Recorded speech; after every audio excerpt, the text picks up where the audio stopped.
Brasil no es solo lo que muestran los postales de las playas de Río de Janeiro o los estadios llenos de pasión futbolera.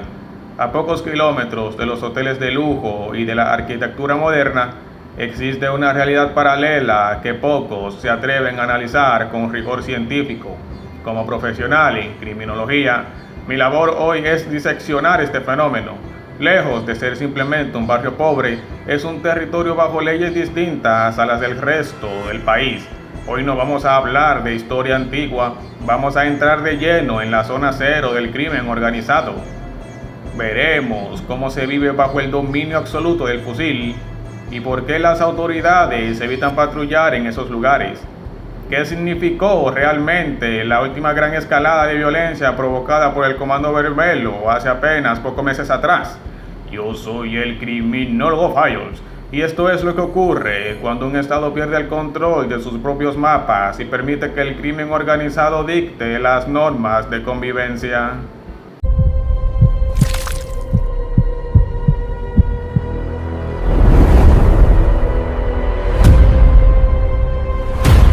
Para entender este caos, debemos resumir cómo llegamos aquí.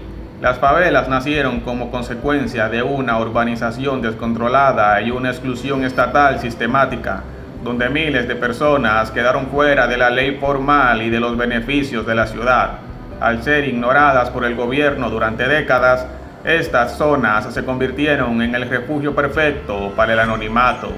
La falta absoluta de servicios básicos permitieron que, a mediados del siglo XX, surgieran grupos de autodefensa que, con el paso del tiempo, mutaron en estructuras criminales altamente sofisticadas. La geografía de los cerros, con pasillos estrechos, laberintos y de difícil acceso, fue el factor criminológico clave para que estos grupos desarrollaran una ventaja táctica sobre cualquier fuerza externa. Así, el Estado dejó de ejercer su soberanía, permitiendo que la ley de la favela reemplazara al Código Penal, creando un caldo de cultivo donde la única institución que realmente funciona es la del grupo criminal. Esta marginación no fue accidental, sino el resultado de décadas de políticas públicas que trataron a estos habitantes como ciudadanos de segunda clase, invisibles para el sistema judicial, pero presentes en las estadísticas de la criminalidad. Entremos ahora en lo que se vive día a día en estos territorios. En una favela controlada por facciones, el fusil no es un arma, es una credencial de autoridad. Es común ver a jóvenes, apenas adolescentes, portando fusiles de asalto con total naturalidad. Es su uniforme de trabajo. El narcotráfico aquí no se limita a la venta de sustancias. El narco es el administrador de la vida pública. Ellos deciden quién entra, quién sale, qué empresa de internet opera en la zona y cómo se resuelven las disputas vecinales. La policía, por su parte, evita patrullar a pie y en auto. La policía no entra. La policía no entra a patrullar normalmente como le hacen las fuerzas policiales todos los días, pero cuando entran, lo hacen con una fuerza gigantesca. No entran como agentes de seguridad pública, entran para hacer destrozos. Esta es la nueva normalidad.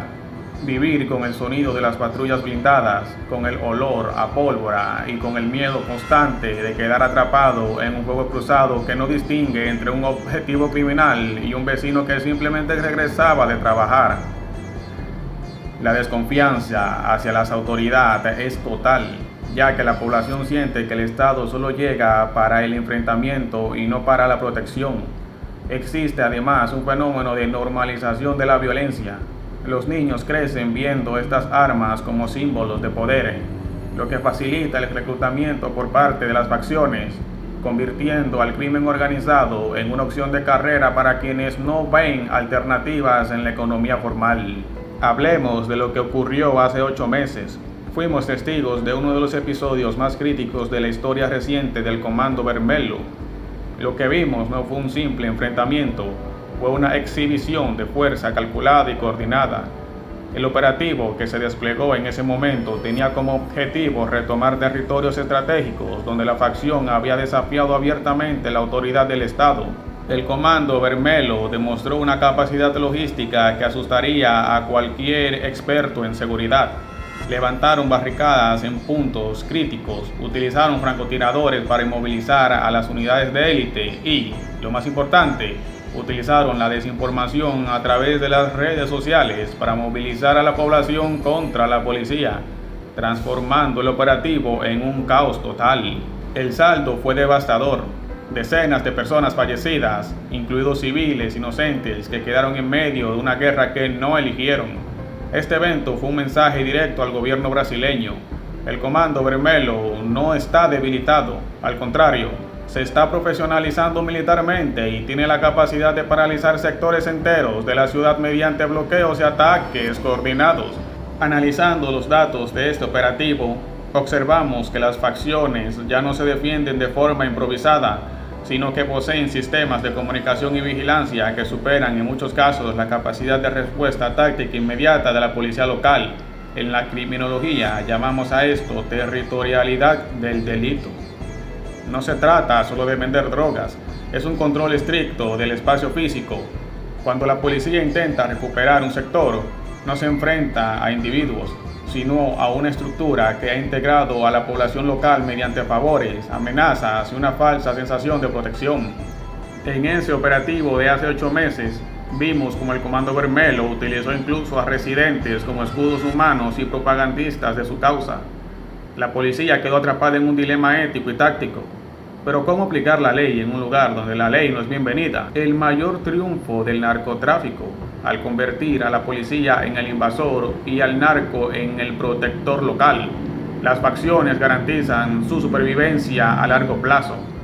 La guerra urbana no ocurre en las calles principales, ocurre en la psicología de quienes viven ahí, que han aprendido a vivir bajo el sonido constante de las balas y las órdenes de los grupos armados. Entonces, ¿qué sucede cuando la autoridad se retira tras un operativo fallido o sangriento?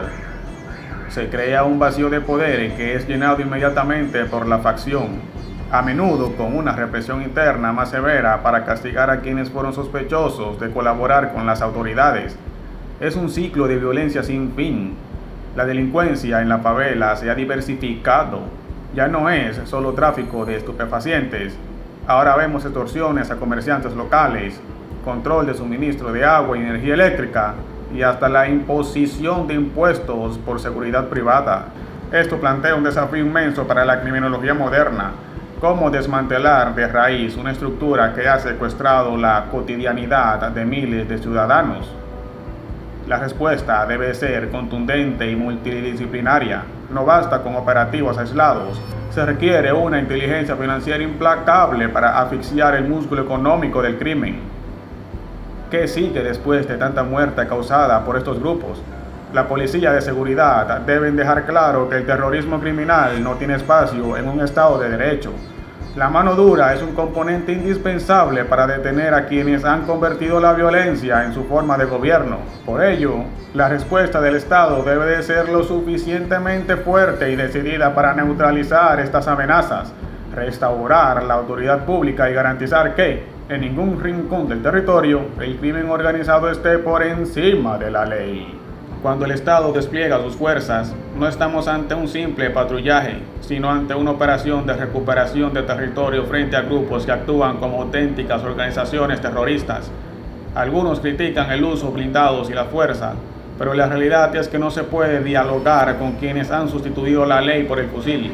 La favela no puede ser un refugio de impunidad, es un territorio ocupado que debe de ser liberado mediante la aplicación firme y decidida de la ley.